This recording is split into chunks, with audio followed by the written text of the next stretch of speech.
காதலியின் தந்தையையே குடிச்சிட்டு கண்ணா பின்னான்னு திட்டி பார்வையாளர்களையே பரிதாபப்பட வைக்கிற அளவுக்கு திரைக்கதை அமைச்சிருந்தாலும் அதே திரைக்கதையாலேயே அதை ஒரு பெரிய விஷயமாக்காம அவர் வச்சிருந்த மதுவையே அவருக்கு தெரியாம எடுத்து குடிக்கிற அளவுக்கு காட்சி அமைச்சு சுவாரஸ்யப்படுத்தியிருக்காங்க.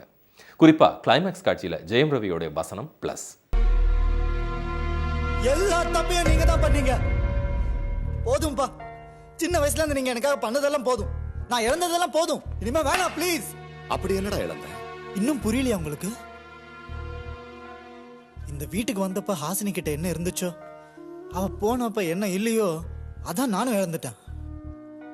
சந்தோஷம், சின்ன சின்ன சந்தோஷத்தெல்லாம் இழந்துட்டப்பா உங்களால.